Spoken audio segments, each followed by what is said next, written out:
하여 주시옵소서. 그리하실 주님을 기대하며 우리 주 예수 그리스도를 찬양하며 예수님의 이름으로 기도드립니다. 아멘. 네, 말씀을 보도록 하겠습니다. 마태복음 22장 34절에서 40절입니다. 마태복음 22장 34절에서 40절 말씀입니다.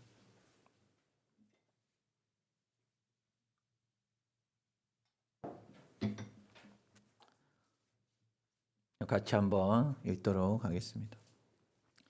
예수께서 사두개인들로 대답할 수 없게 하셨다 함을 바리새인들이 듣고 모였는데 그 중에 한 율법사가 예수를 시험하여 묻되 선생님, 율법 중에서 어느 계명이 크니까?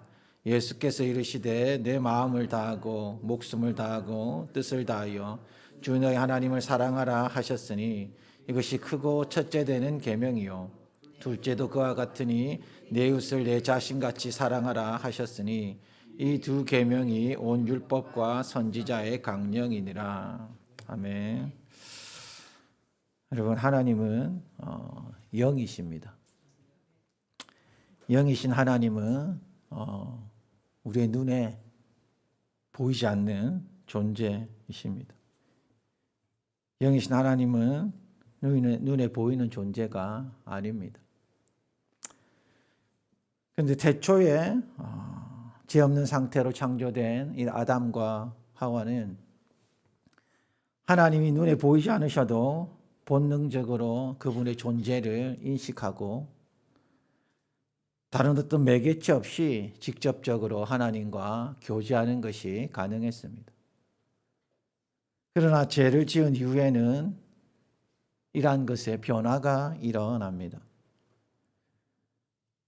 아담이 죄를 지은 후 원죄를 가지고 태어난 인간들은 하나님과 교제가 단절되고 왜곡이 되어서 더 이상은 본능적이고 직접적으로 하나님과 교제하는 것이 불가능하게 되었습니다. 그래서 제사와 언약 그리고 선지자 이러한 매개체가 필요했고요. 궁극적으로는 우리 주 예수 그리스도를 통해 하나님께로 나아갈 수 있게 된 것입니다.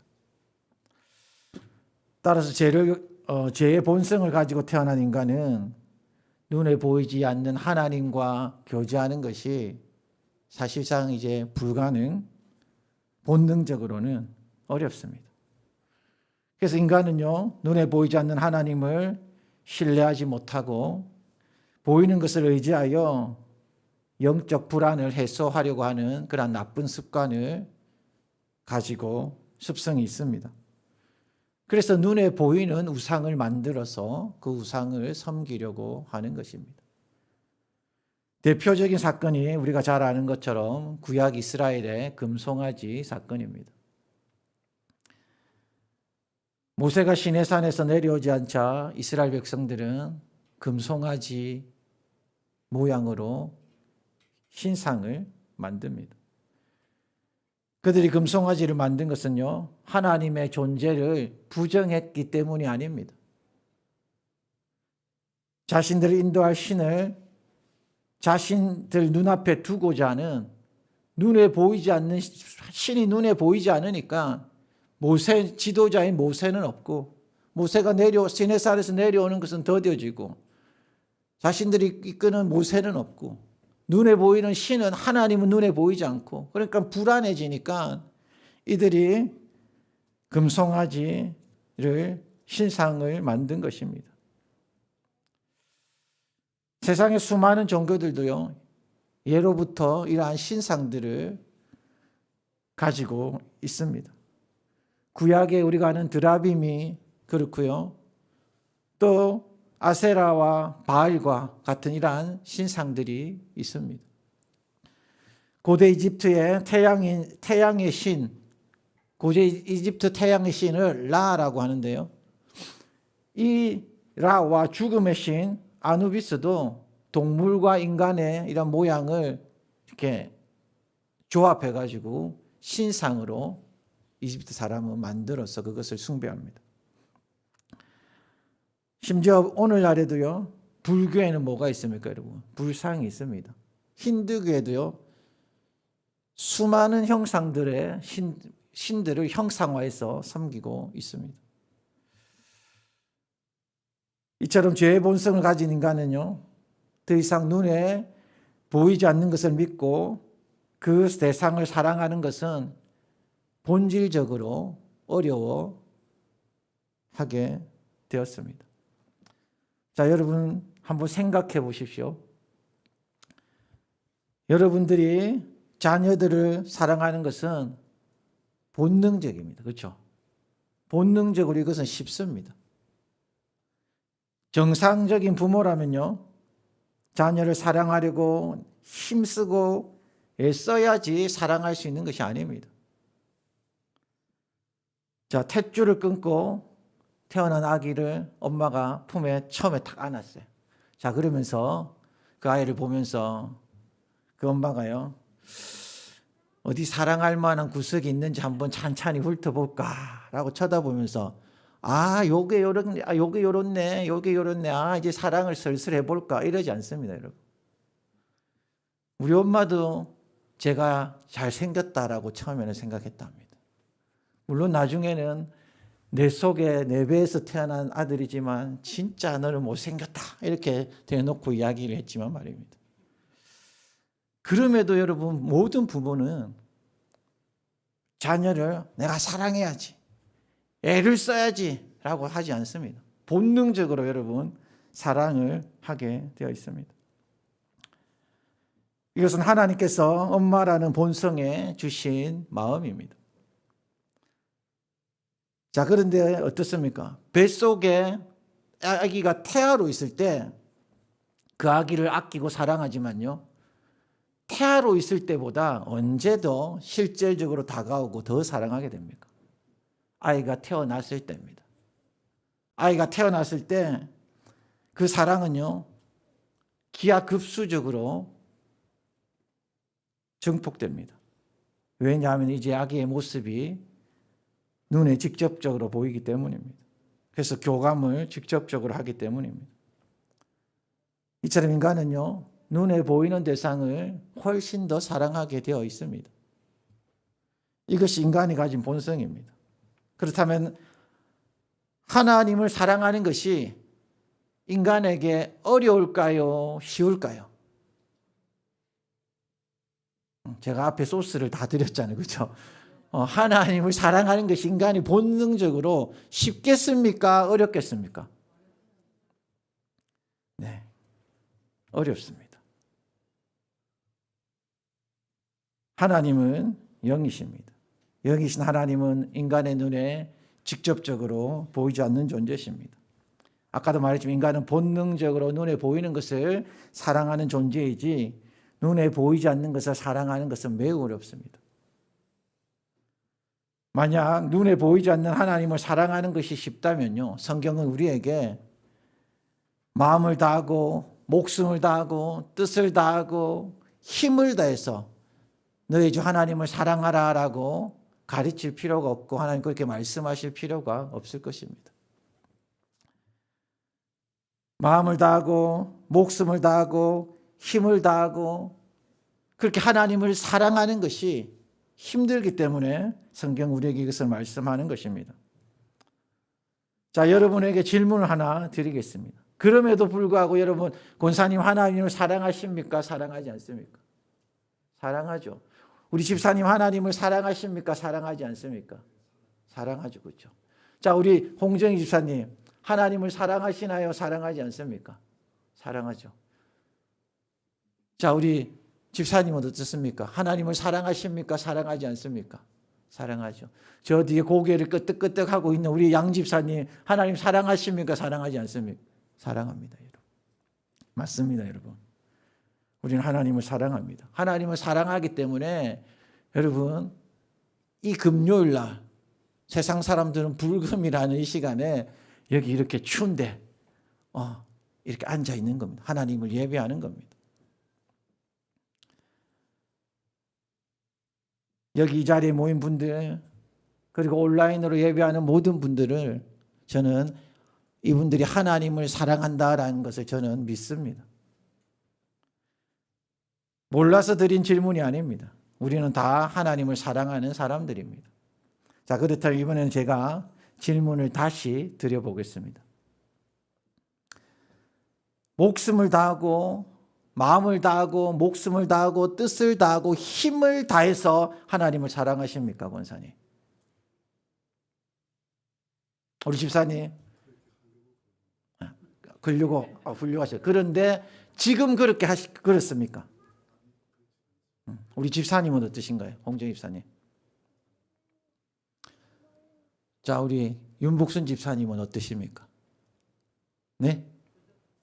우리 양 집사님. 사랑합니까? 훌륭하십니다.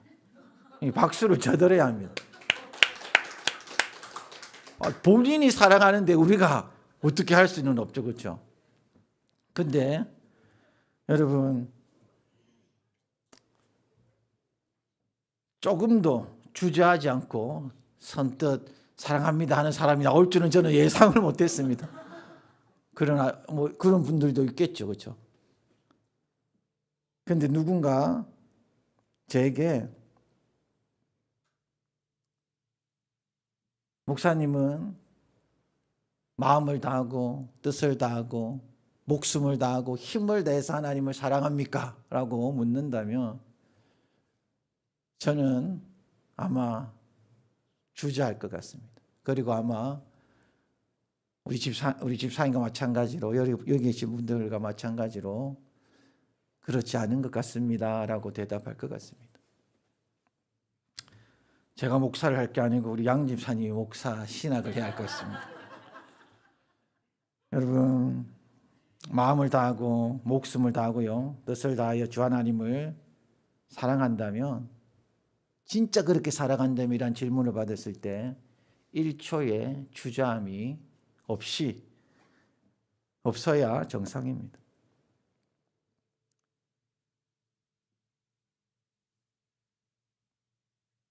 자, 여러분, 마음을 다하고 목숨을 다하고 뜻을 다하고 힘을 다해서 하나님을 사랑하라는 이 말씀 속에는요, 다하고 다하여 다하고라는 이 다하여라는 단어가 들어가 있습니다. 이 단어는요, 나누거나 어떤 요소도 빼지 않고 100% 전체를 말합니다. 99.9% 내가 목숨을 다한다, 힘을 다해서, 마음을 다해서, 목숨을 다해서 여호와 하나님을 사랑한다라고 할 때 이 다해서는요 99.9%를 말하는 것이 아닙니다. 어떠한 요소도 빠지지 않고 내 전부를 가지고 사랑하는 것을 말합니다. 제가 양 집사님에게 다시 한번 질문하겠습니다. 집사님, 그렇게 하나님을 사랑하십니까? 아니요, 집사님이 하나님을 사랑하는 걸 말해요. 아까 질문을 잘못 이해했나요? 아니면 지금 사실 꼬리를 좀 내리는 겁니까? 아니, 저는 집사님을 탓하려고 하는 게 아니라 귀에서 물어보는 거예요. 네, 감사합니다. 여러분,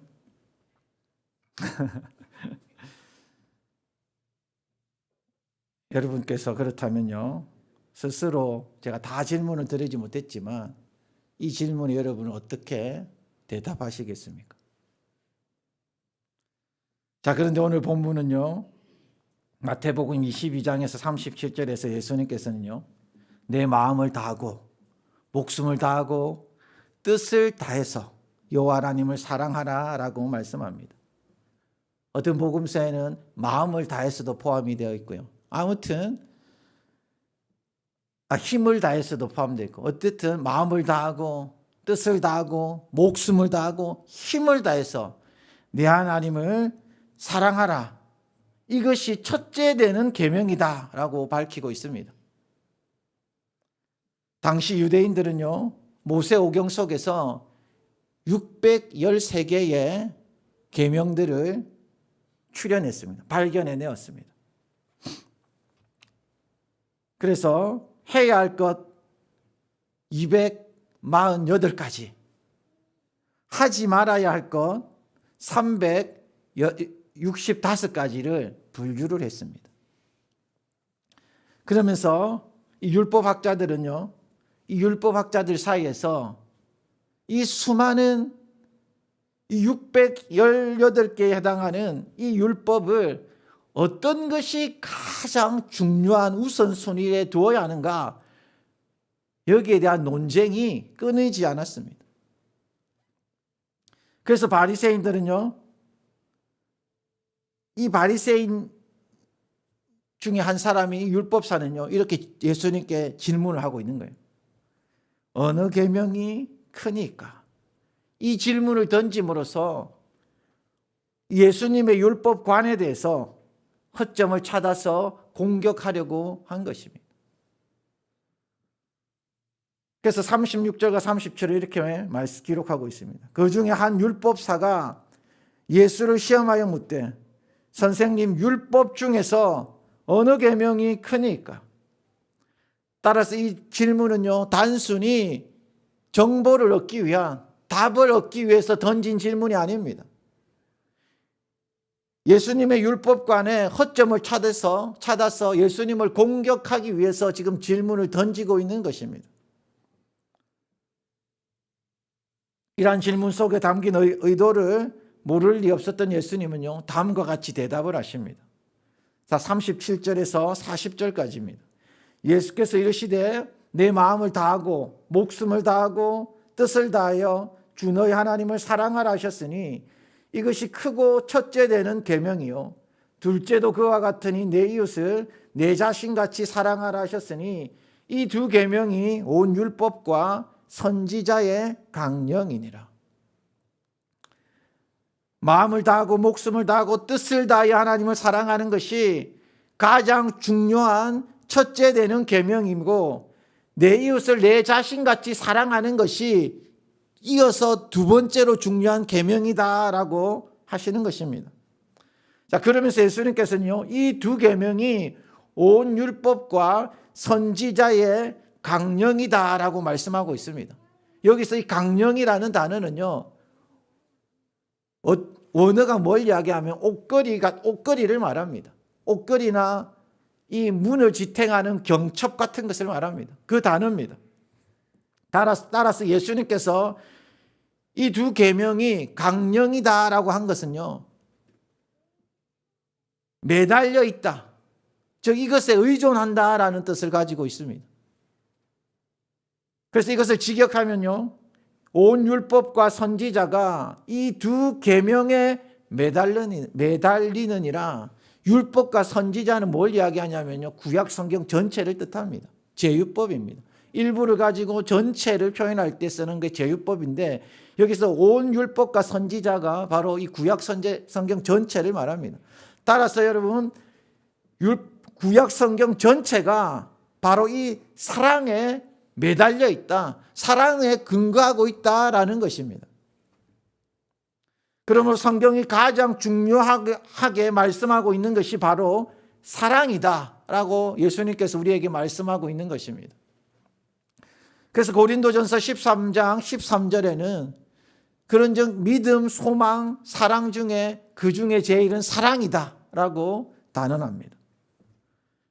믿음과 소망은요, 우리를 하나님께로 인도하는 방법이지만, 사랑은 이러한 방법으로 도달해야 할 최종 목적지입니다.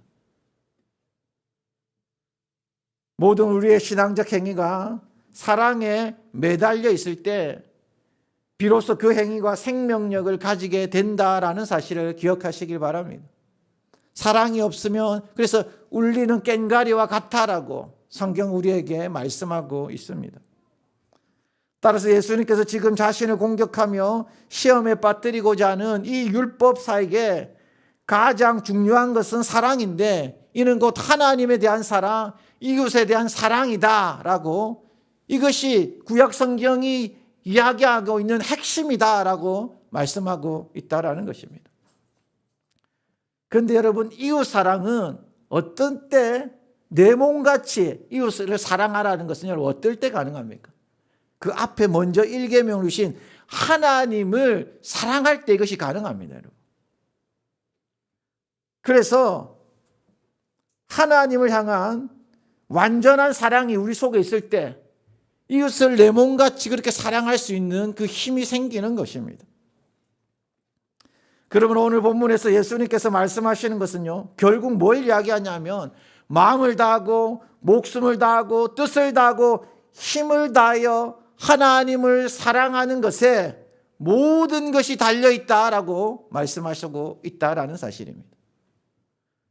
그런데 문제는요, 하나님을 사랑하는 것은 가능해도, 여러분 다 하나님을 사랑하시잖아요. 저도 하나님을 사랑합니다. 근데 우리가 다 하나님을 사랑하는 것은 가능해도 문제는요, 마음을 다하고 목숨을 다하고 뜻을 다하고 힘을 다해서 하나님을 사랑하는 것, 이것은 결코 쉽지 않다는 것이 문제입니다. 그런데 오늘 본문은 이것에 모든 것이 달려있다라고 말씀하고 있는 것입니다. 그렇다면 불가능한 이 딜레마, 이것을 어떻게 해결할 수 있을까요? 저는 오늘 이 딜레마와 같은 이 질문에 대한 해답을 나누고자 합니다. 사랑하는 성도 여러분, 마음을 다하고 우리가 그렇게 마음을 다하고 목숨을 다하고 뜻을 다하고 힘을 다해서 하나님을 사랑하지는 온전히 그렇게 못하지만 그렇게 사랑하고 싶습니까? 그렇지 않습니까?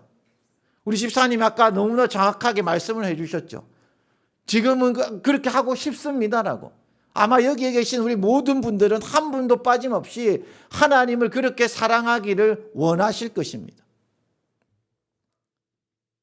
예, 저도 하나님을 그렇게 사랑하기를 원합니다. 그런데 문제는요, 이것은 우리가 실현하기에는 너무도 어렵다는 것입니다. 다하여, 아까 말했지만 다하여, 이것은요 일부가 아닙니다. 어떤 것을 1000개 중에 하나를 빼는 것이 아닙니다. 1000개라면, 만약에 10,000개라면 그 100%를 말하는 것입니다.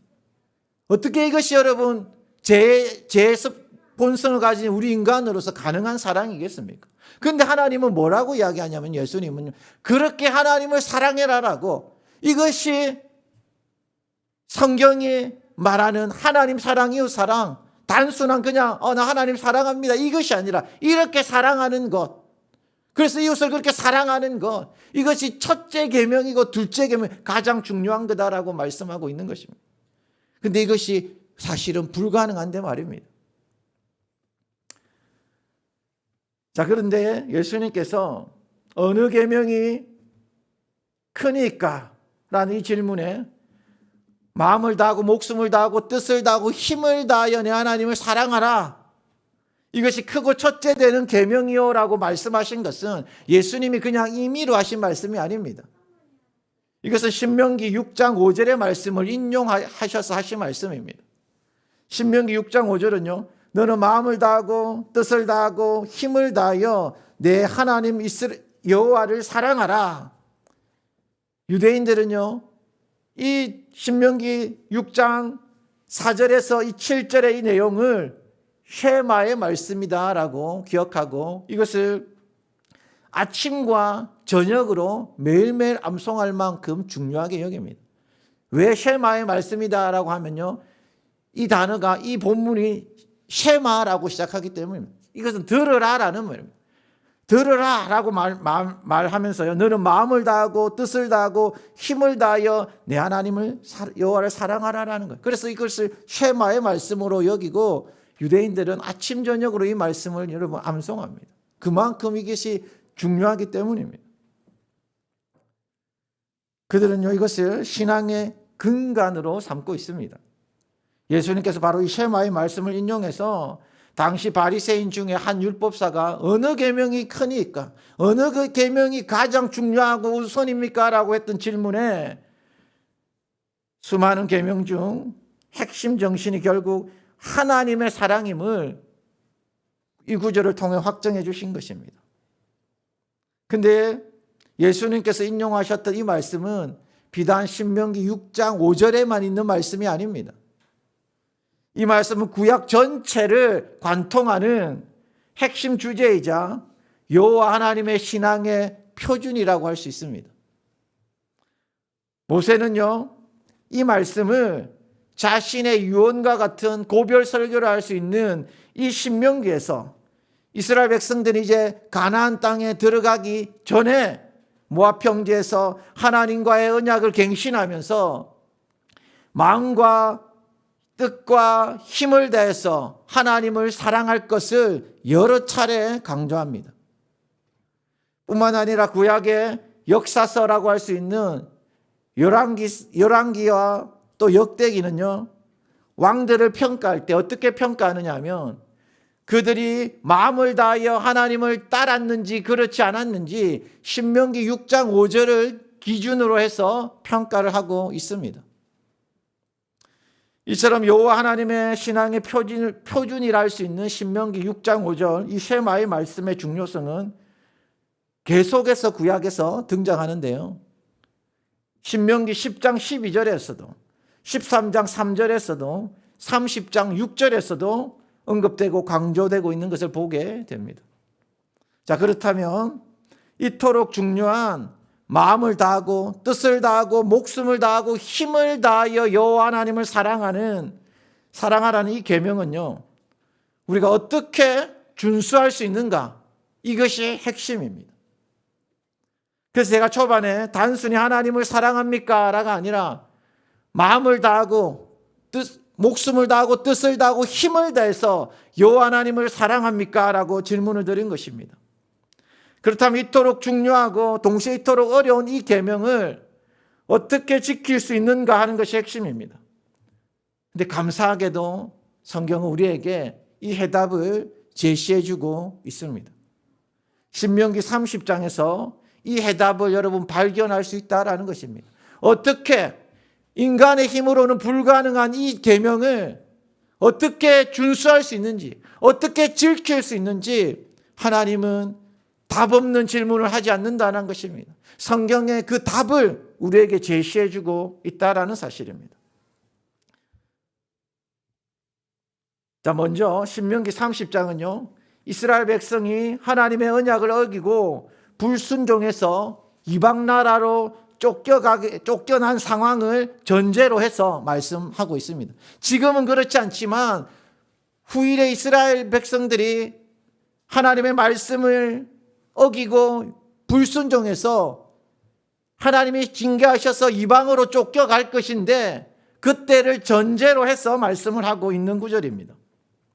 이스라엘 백성이 이방 나라에 쫓겨가 있을 때 하나님께서는요, 쫓겨간 그곳에서, 그 나라에서 가장 먼저 할 것은 말씀에 청종하라라고 말씀하고 있습니다.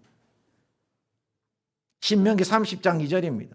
너와 내 자손이 내 하나님 여호와께 돌아와 내가 오늘 내게 명령한 것을 온전히 따라 마음을 다하고 뜻을 다하여 여호와의 말씀을 청종하면, 자, 여러분 보십시오. 하나님의 말씀을 청종하면 쫓겨간 그 땅에서 마음을 다하고 뜻을 다하고 힘을 다해서 여호와 하나님의 그 말씀을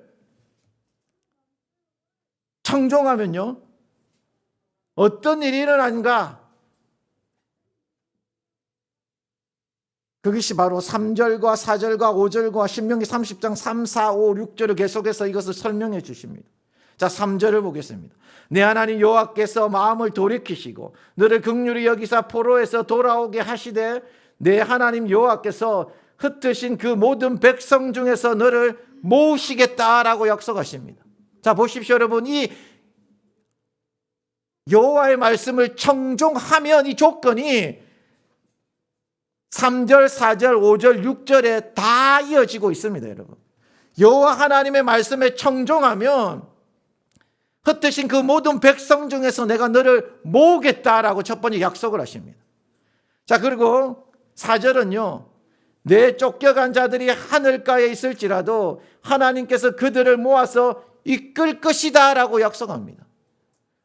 전제 조건이 뭡니까? 계속해서 동일한 전제 조건이에요. 내 하나님 여호와의 말씀을 청종하면입니다. 자, 뿐만 아니라 그리고 계속해서 5절을 보겠습니다. 하나님 여호와께서 내 조상들이 차지한 땅으로 돌아오게 하셔서 이전보다 더 번성하게 하시겠다라고 약속하십니다. 전제 조건이 뭡니까, 여러분? 내 하나님 여호와의 말씀에 청종하면. 그리고 6절은요. 마음의 할례를 베푸사 너로 마음을 다하여 뜻을 다하여 내 하나님 여호와를 사랑하게 하사 너로 생명을 얻게 하시겠다라고 약속을 주십니다. 자, 이 모든 약속의 시작이 무엇으로부터 시작되고 있습니까, 여러분? 바로 2절 여호와 하나님의 말씀에 청종하면입니다, 여러분. 즉 여호와 하나님의 말씀을 청종할 때 이러한 역사가 일어날 것을 기록하고 있는 것입니다. 그런데 우리는 그중에 특별히 신명기 30장 이 6절의 대목에 주목할 필요가 있습니다. 6절의 말씀입니다. 내 하나님 여호와께서 내 마음과 내 자손의 마음에 할례를 베푸사 너로 마음을 다하여 뜻을 다하여 내 하나님 여호와를 사랑하게 하사 너로 생명을 얻게 하실 것이며. 자, 여러분 2절에서 여호와 하나님의 말씀을 청종하면 일어날 일들, 주어질 약속들이 3절에서 6절까지 계속해서 나열되고 있는데 6절은 그러면서 여호와 하나님께서 내 마음과 내 자손의 마음에 할례를 베푸시겠다라고 약속하십니다. 마음에 할례를 베푸시겠다라는 것은 하나님께서 완악한 마음의 껍질을 벗기시고 부드러운 살 같은 마음을 부어주셔서 그 마음을 새롭게 하시겠다라는 겁니다. 언제 그렇게 하시겠다고요? 여호와 하나님의 말씀을 청종할 때 말입니다. 그리고 6절은 이렇게 이어서 말씀합니다. 너로 마음을 다하며 뜻을 다하여 내 하나님 여호와를 사랑하게 하사 너로 생명을 얻게 하실 것이며. 마음을 다하고 뜻을 다하고 목숨을 다하고 힘을 다하여 여호와를 사랑하는 것은요, 우리 인간의 재성을 가진 본성으로서는 불가능합니다, 여러분. 그럼에도 불구하고 여러분 우리가 그러면 자, 이제부터 내가 결심을 해야지. 마음을 다하고 힘을 다하고 뜻을 다하고 목숨을 다해서 여호와 하나님을 한번 사랑해야지라고 결심한다고 이것이 됩니까, 여러분? 그렇지 않다는 거예요. 그런데 뭐라고 이야기하냐면요, 하나님께서 은혜를 부으셔서 마음에 할례를 베풀어 주시면 마음을 다하고 뜻을 다하고 목숨을 다하고 힘을 다해서 여호와를 사랑하는 것이 가능하다라고 성경은 우리에게 말씀하고 있는 겁니다. 다시 그러면 질문 드리겠습니다. 어떨 때 이것이 가능하다고요? 여호와의 말씀을 청종하면 말입니다. 신명기 30장 6절은요, 이것을 우리에게 말씀하고 있습니다. 그러면 우리가 그냥 가만히 있으면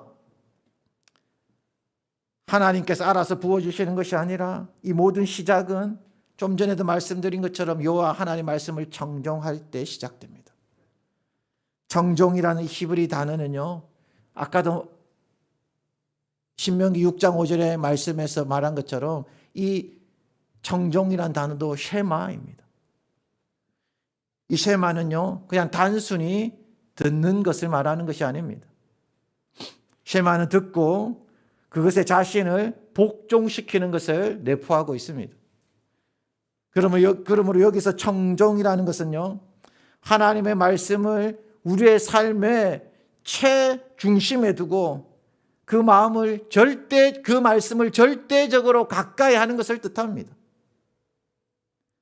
따라서 신명기 30장 2절 6절의 말씀을 근거로 우리가 하나님의 말씀을 삶의 중심에 놓고 그 말씀을 절대적으로 가까이 할 때 하나님께서는 그 말씀 가운데 은혜를 주셔서 우리 마음을 새롭게 할례를 베푸시고, 그러면 비로소 우리는 마음을 다하고 목숨을 다하고 뜻을 다하고 힘을 다해서 여호와 하나님을 사랑할 수 있다라고 가르쳐주고 있는 것입니다.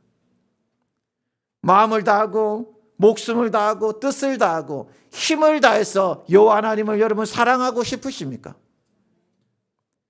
여호와 하나님의 말씀에 청종하시기 바랍니다. 하나님의 말씀을 나의 삶의 중심에 놓고 그 말씀을 절대적인 기준으로 삼고 절대적으로 가까이 하시길 바랍니다. 그럴 때 하나님께서 말씀 가운데 은혜를 베푸사 우리 마음을 새롭게 하실 것입니다. 그리고 그렇게 될 때 우리는요, 마음을 다하고 목숨을 다하고 뜻을 다하고 힘을 다하여 우리 주 여호와 하나님을 사랑할 수 있게 될 것입니다. 사랑은요, 가장 강력한 힘이자 능력입니다. 왜냐하면 사랑하면 그 어떤 것도 두렵지 않기 때문입니다. 여러분, 사랑하는 사람이, 사랑하는 자녀가 불구덩이에 있을 때 여러분, 부모가 그 불구덩이에 그 아이를 끄집어내려 가는 것이 두려워하겠습니까? 그렇지 않습니다. 사랑은요, 죽음조차도 이길 힘이 있습니다. 그래서 아가서 8장 6절에서 7절은요, 사랑은 세상에서 가장 강력하다고 여겨지는 죽음조차도 이길 수 있다라고 말씀합니다. 너는 나를 도장같이 마음에 품고 도장같이 팔에 두라. 사랑은 죽음같이 강하고 많은 물도 이 사랑을 끄지 못하겠고 홍수라도 삼키지 못하리니. 요한일서 4장 18절에서는요, 사랑은 인간의 가장 큰 적이라고 할 수 있는 이 두려움을 이기게 하는 힘이다라고 말씀합니다. 사랑 안에 두려움이 없고 온전한 사랑이 두려움을 내쫓나니. 사랑하는 성도 여러분, 기억하시기 바랍니다. 이 모든 시작이 여호와 하나님의 말씀을 청종하는 것, 하나님의 말씀을 삶의 중심에 놓고 그 말씀을 절대적으로 가까이 하는 것부터 시작된다라는 사실을 여러분 명심하시길 바랍니다. 그러면 누군가 이렇게 말할지도 모릅니다. 아니, 목사님, 하나님의 말씀을 그렇게 청종하는 것이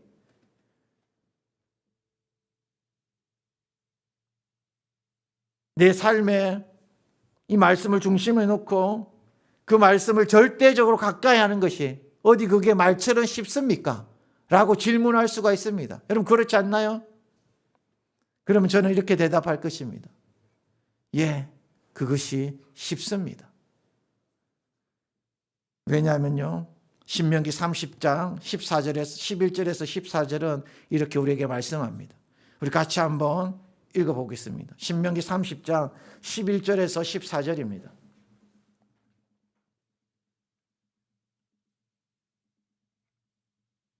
같이 한번 읽겠습니다.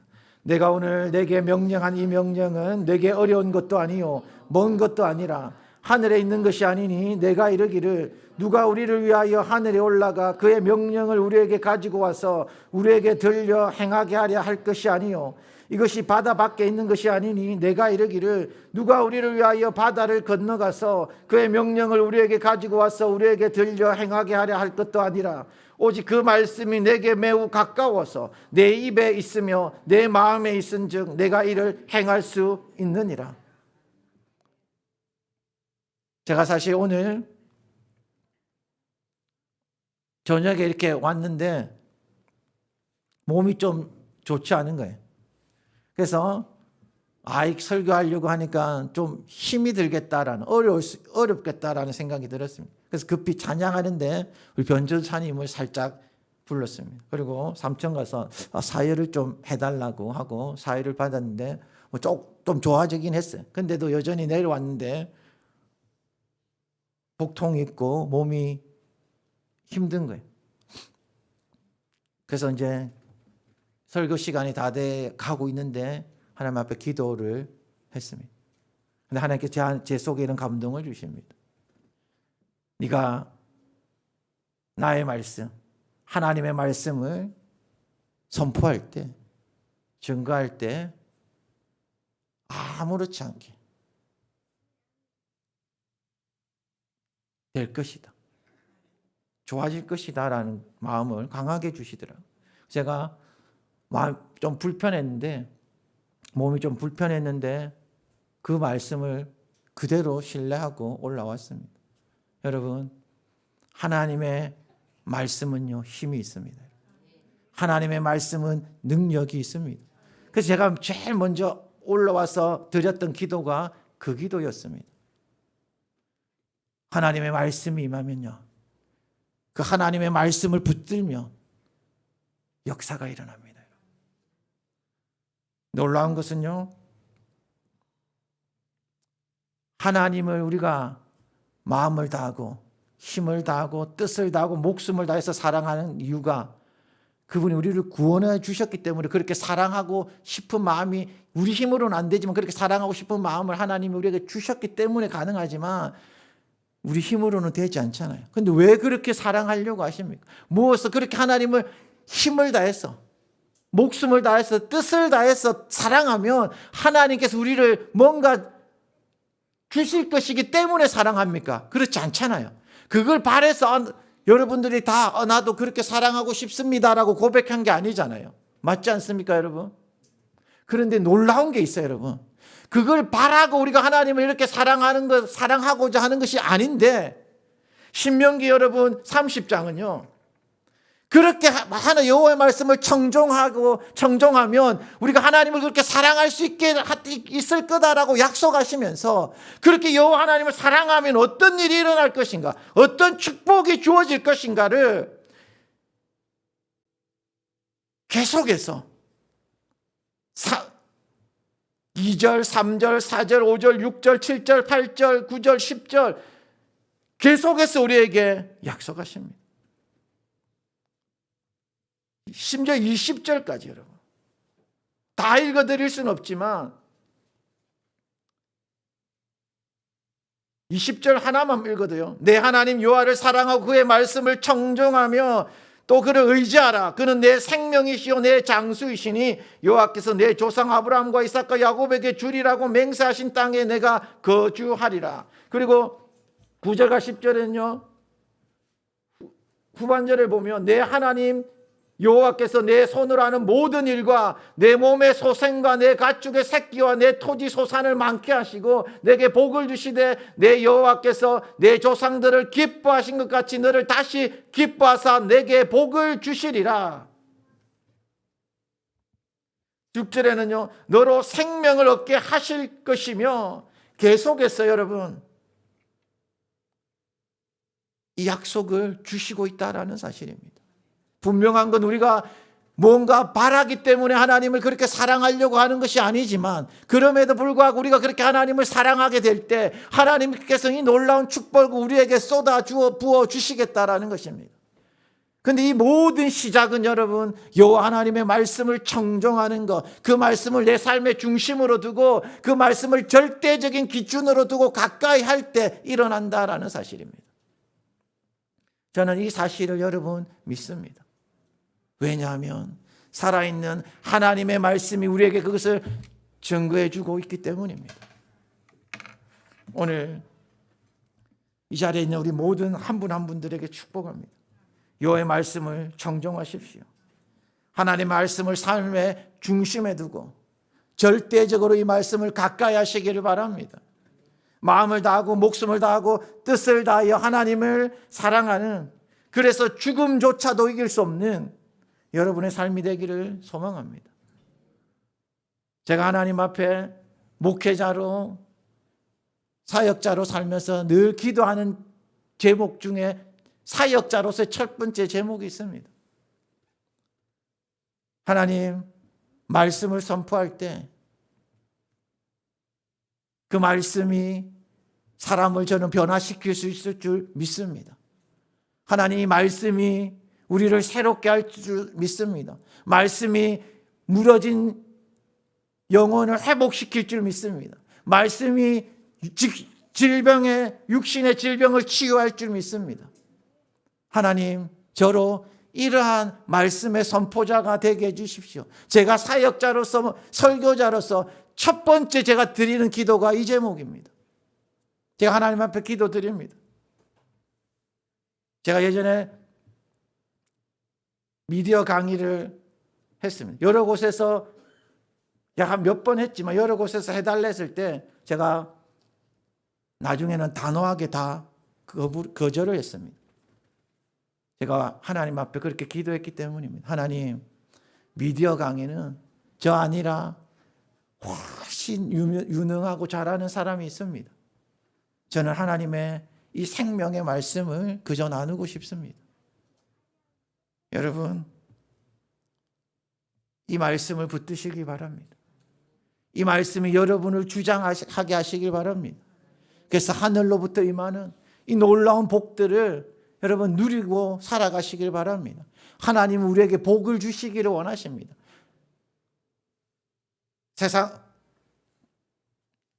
어떤 경우는 기독교를 이렇게 비방하고요. 또 어떤 경우에는 기독교인들 중에서도 기독교는 기복신앙이 아니라고, 복 받으려고 믿는 신앙이 아니다라고 이야기하지만, 그러나 성경은요, 하나님은 그의 택한 자녀에게 복을 주시기 원하신다라고 말씀하고 있습니다.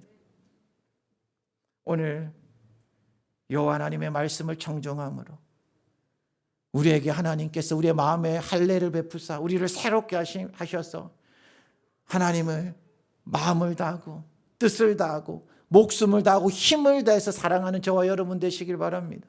그럴 때 하나님의 놀라운 강권적인 역사가 우리의 삶 가운데 펼쳐질 것입니다. 오늘 그러한 우리 성도님 되시길 축복합니다. 그래서 저는 기도하는 것이 있습니다. 우리 컨트 교회에 제가 기도하는 것이 있고 한국 교회에 기도하는 것이 있습니다. 하나님 말씀의 부흥을 부어 주십시오. 저는 여러분 앞에 말씀드릴 수 있는 것이 있습니다. 하나님의 말씀이 꿀송이보다 꿀보다 달다라는 것을 하나님이 저를 경험하게 하셨기 때문에 저는 진짜 이것을 믿습니다, 여러분. 하나님의 말씀이 얼마나 꿀송이보다 단지 이 말씀에 모든 것이 있다는 것을 여러분들이 기억하시길 바랍니다. 부흥은 말씀 없이 오지 않습니다, 여러분. 사람을 바뀌는 것은 말씀 없이 되지 않습니다. 내가 아무리 목회자로서 좋은 권면을 하고 좋은 이야기를 해준다고 영혼이 바뀌는 것이 아닙니다. 저는 알고 있습니다. 목회자가 사람을 바꿀 수 있는 것은 이 설교의 자리에서 살아있는 하나님의 말씀이 증거될 때 그 영혼이 바뀐다는 것은 저는 누구보다도 확신합니다. 그래서 제가 마치 목숨 걸듯이 이 말씀을 여러분 온 마음을 다해서 힘을 다해서 준비하는 것입니다.